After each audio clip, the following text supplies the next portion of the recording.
People will point out your weaknesses, but there's a big difference between your weaknesses and your flaws. Your flaws are your gifts, and people are so busy trying to deal with their flaws and change their flaws when their flaws are actually allows them to stay in that race. Can you give me some specifics on that? Like use yourself, use MJ, Kobe. What were the flaws that they had that were actually unique gifts? Well, if anybody got a chance to watch The Last Dance, Michael said, I have a competitive problem. I have a competition problem. Like, everything is a competition.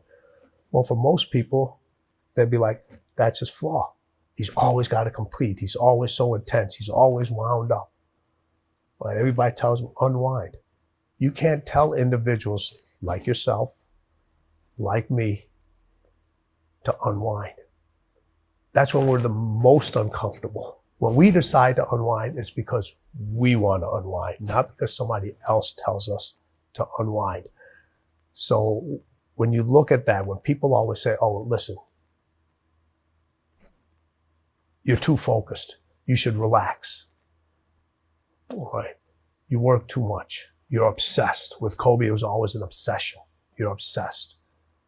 Those are flaws. But those flaws allow you to win over and over and over again. Initially, those may have been weaknesses, but when the individual recognized, you know what? These really aren't my weaknesses. These are the things that allow me to be different.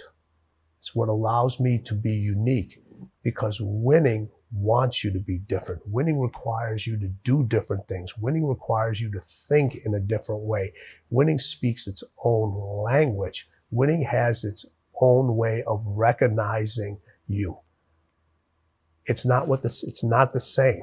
So winning requires you to be different, but being different scares a lot of people, which people think is a weakness. But once you recognize that difference is one of your greatest flaws that you have, the ability to stand out, now you start to actually see what winning's about.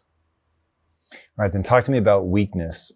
One of the things that I found so extraordinary about your story and how you got started with Michael Jordan is that you wrote to every player on the Chicago Bulls except Michael Jordan saying, hey, I could train you, but only Michael reached back out. Like, that to me is such a signal to what greatness is.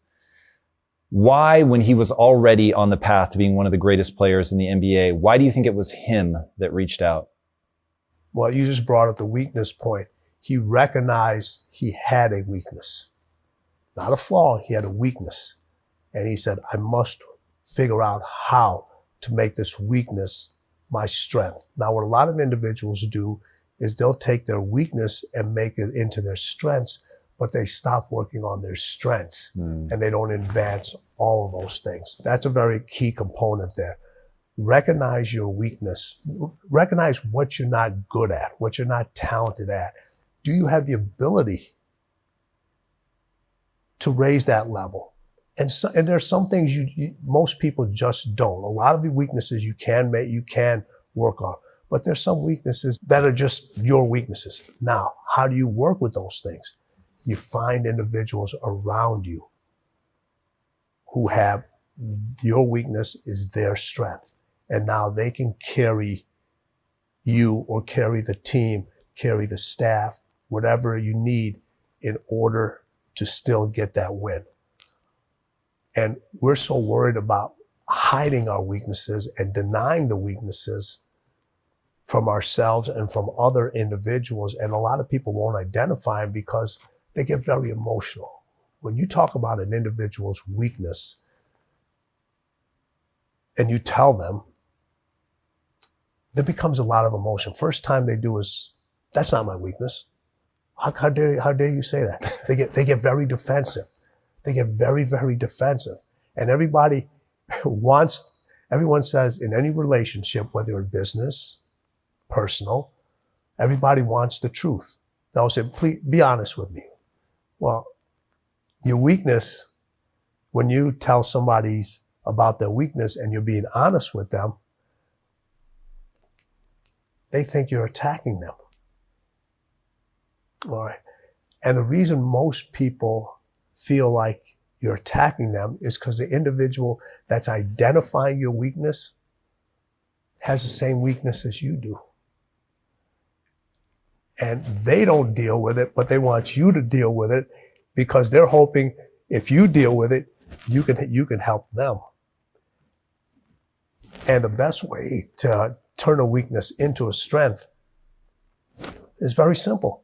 Find individuals who your weakness is their strength and find out what they did or how you can associate with that individual.